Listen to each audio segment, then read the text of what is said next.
Good evening, my little goblins, and welcome to my haunt. I am the Countess Craft.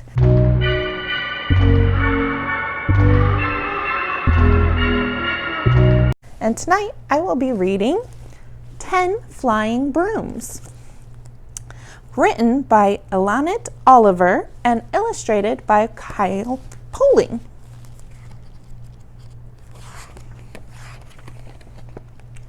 10 flying brooms zoomed swiftly through the night. Their witches were gone. They were nowhere in sight. The brooms began their hunt at the spooky old house. I heard a witch's cackle, squeaked a tiny, timid mouse. Then down below they saw a glow coming from under the porch. Cried Witchy Woo, "Broom one! Yoo-hoo!" waving her wand like a torch. Broom one and Witchy Woo made a pair. 9 brooms flew alone through the air. "Is that a storm there?" Witchy Woo cried below. "I think that's her red hat on that big giant crow." Up in the sky the crow did fly, with Storm riding on top. Broom 2 flew high, poked Crow, "Oh my!" and Storm fell down, kerplop. Broom 2 and Storm made a pair. 8 brooms flew alone through the air.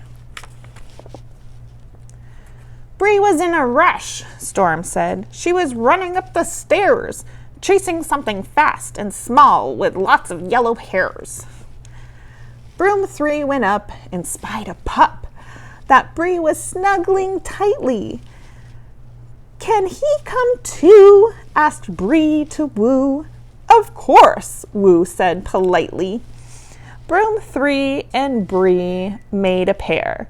7 brooms flew alone through the air. Bree told the broom she saw Batty Sue heading for the shed. She was looking for her bat who needed to be fed. Inside the shed, upon her head, was a bat. "Oh me, oh my! Broom 4, hello! Time to go!" And they flew off in the sky. Broom 4 and Batty Sue made a pair. 6 brooms flew alone through the air. "But where is Broomhilda?" Batty Sue asked.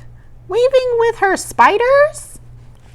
"Let's look out back, but beware, these spiders are great hiders." "Broom 5, I'm here!" Broomhilda cheered from deep inside the forest. Zip and zoom went her broom, followed by the witchy chorus. Broom 5 and Broomhilda made a pair. 5 brooms flew alone through the air. Time was running out when they flew over a lake. Where Miss Trix was swimming, there was no mistake.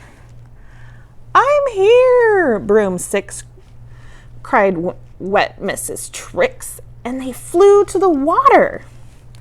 "We can't be late. We need Mrs. Tate and Tabby. Can you spot her?" Broom 6 and Miss Trix made a pair. 4 brooms flew alone through the air.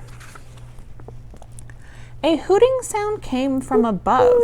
It was Tabby's owl. "Tabby was scared," the owl said. "She heard a noisy growl."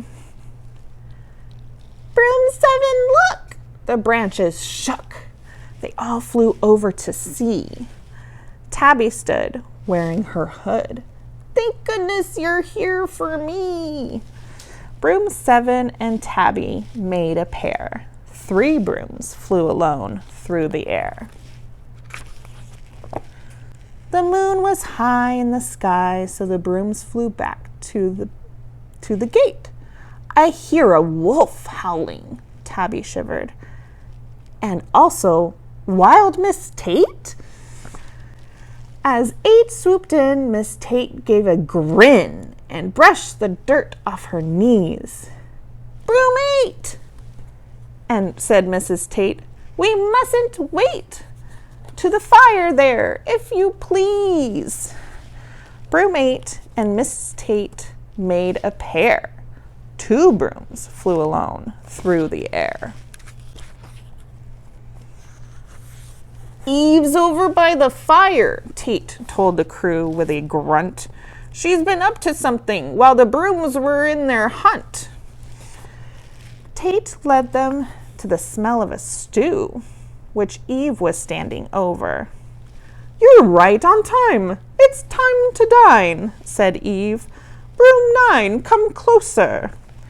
Broom 9 and Eve made a pair. 1 broom flew alone through the air. Suddenly, they spied witch Gwen step in the great clock tower. The clock struck 12, and all called out, Hurrah! It's witching hour! Come get me 10, squawked giddy Gwen, and don't forget these kitties. The time is here to spook, my dear. Let's fly away, my biddies. All 10 brooms had found their pairs. Now all flew swiftly through the air. Together, just in time, witches and their brooms for a flying Halloween show underneath the moon.